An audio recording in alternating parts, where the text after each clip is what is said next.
Assalamualaikum warahmatullahi wabarakatuh. Selamat pagi anak-anak. Bagaimana kabarnya hari ini? Masih bersama Ibu Sofwatin Ni'mah dalam pembelajaran PAI di kelas 8 SMP.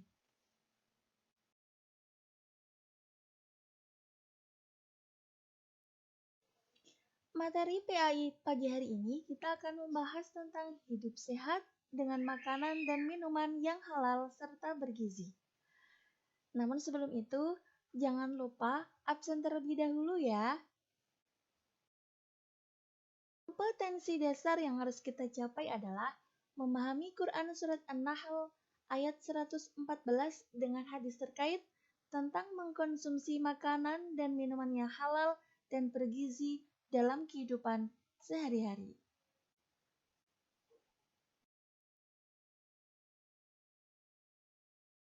Marilah kita membaca Quran Surat An-Nahl ayat 114 tentang perintah mengkonsumsi makanan yang halal dan bergizi.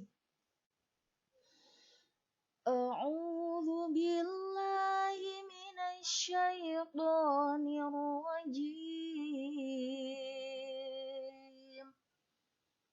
Bismillahirrahmanirrahim.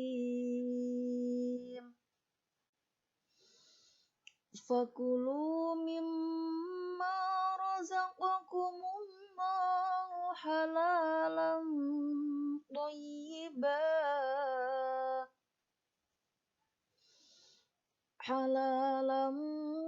thayyiban washkuru ni'matallahi in kuntum iyyahu ta'budun.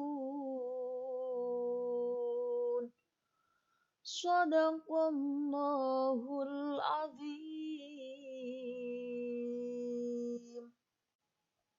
Yang artinya, maka makanlah yang halal lagi baik dari rezeki yang telah diberikan Allah kepadamu. Dan syukurilah nikmat Allah jika kamu hanya menyembah kepadanya.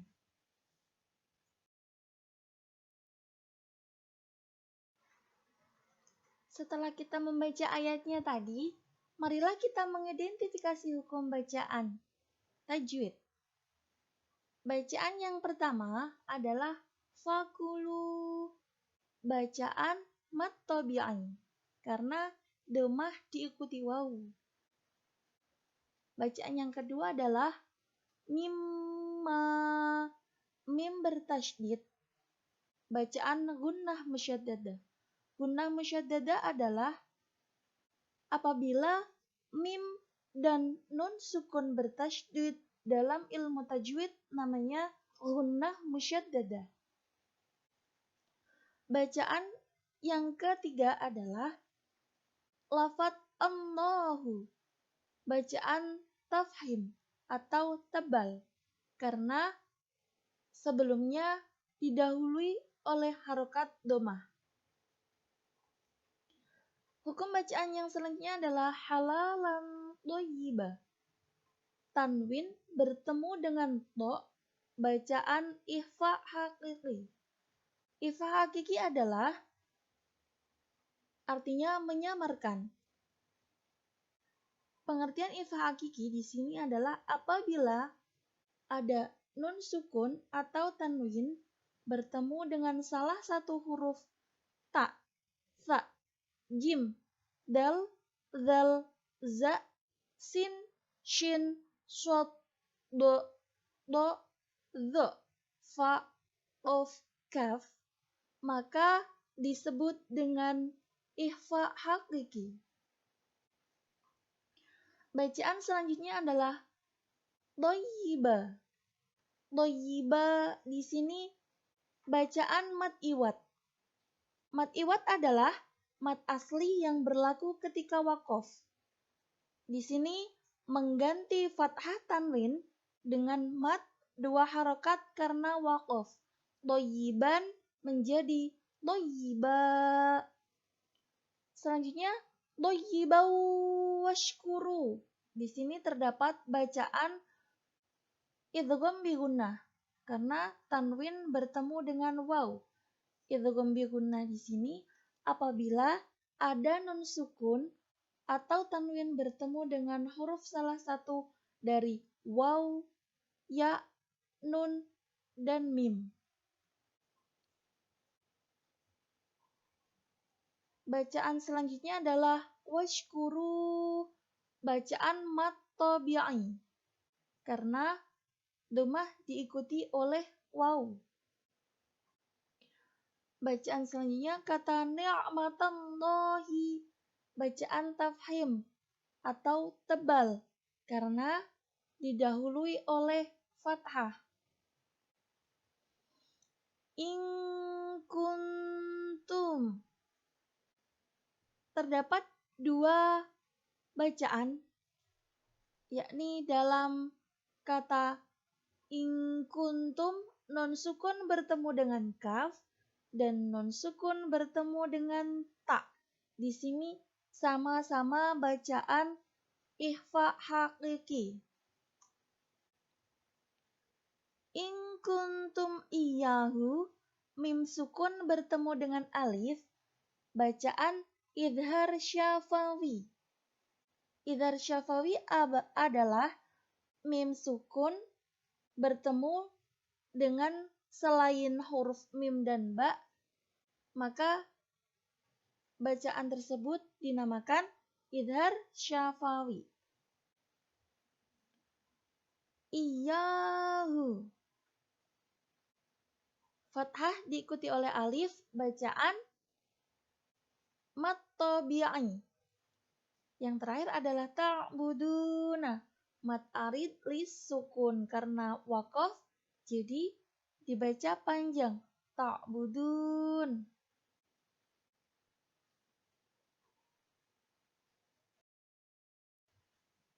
Selanjutnya kita akan mengidentifikasi kosakata dalam ayat tersebut.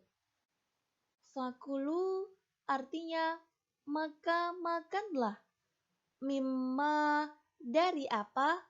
Rozaqakum yang telah dirizkikan kepada kalian Allahu oleh Allah, halalan yang halal, thayyiban yang baik, washkuru dan bersyukurlah kalian ni'matallahi terhadap nikmat Allah, in jika kuntum kalian adalah iyahu hanya kepadanya ta'buduna kalian menyembah. Setelah kita mengetahui apa itu hukum tajwid dalam ayat tersebut, kemudian kita mengetahui kosakata masing-masing kata, marilah kita melihat isi kandungan dari ayat tersebut.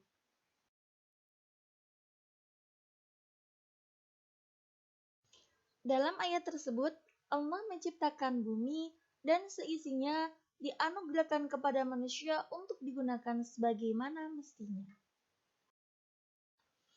Makanan yang tersebar di atas bumi ini dari jenis hewan dan tanaman yang semuanya merupakan nikmat Allah Subhanahu wa taala yang besar yang seharusnya disyukuri oleh manusia. Bentuk rasa syukur kita akan nikmat yang telah Allah berikan kepada kita, yaitu dengan cara memakan makanan dan mengkonsumsi minuman yang halal lagi baik. Untuk selanjutnya, apa itu makanan minuman yang halal dan baik? Karena halal saja tidak cukup, halal dan baik. Halal di sini adalah boleh berdasarkan ketentuan syariat Islam. Sedangkan thayyib atau baik adalah mengandung nutrisi, bergizi, dan menyehatkan. Adapun kriteria halalnya makanan dan minuman ada 3. Yang pertama, dari wujudnya atau zatnya makanan itu sendiri, yaitu tidak termasuk makanan yang diharamkan oleh Allah Subhanahu wa taala. Kemudian yang kedua, cara mendapatkannya. Cara mendapatkannya di sini diperoleh dari hasil bekerja atau diperoleh dari hasil yang tidak dilarang oleh agama. Kemudian dari proses pengolahannya, cara atau proses pengolahannya harus benar.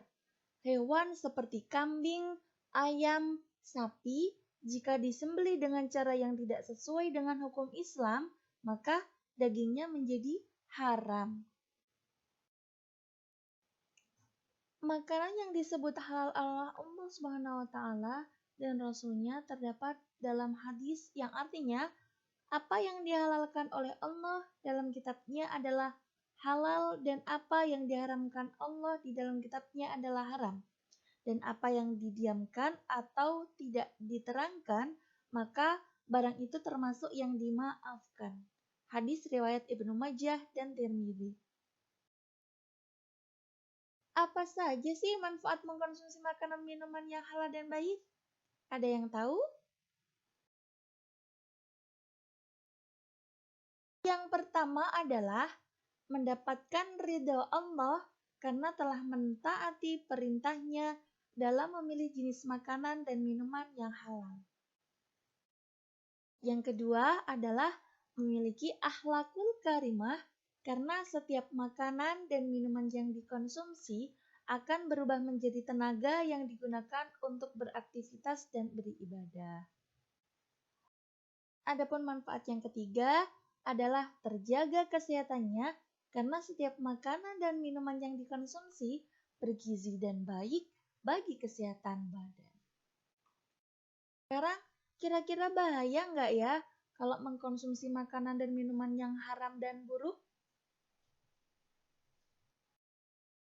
Ini akan diterangkan bahayanya.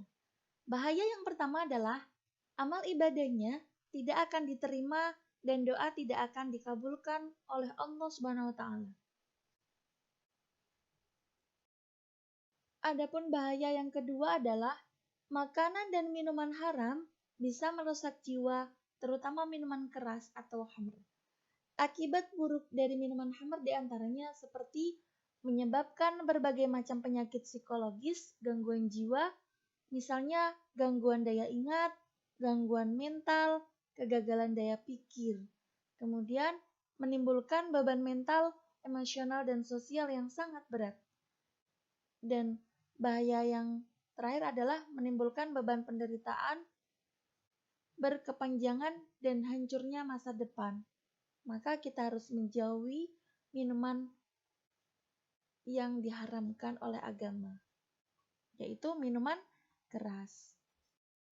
Untuk bahayanya mengkonsumsi makanan dan minuman yang diharamkan, dapat mengganggu kesehatan tubuh. Misalnya, khamr dapat menyebabkan berbagai macam penyakit fisik, di antaranya tekanan darah tinggi, kanker, jantung, liver, serta kekebalan tubuh menjadi menurun, serta merusak jaringan saraf otak.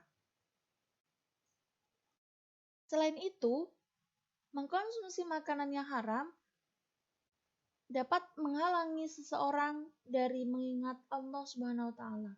Na'udzubillah min dzalik.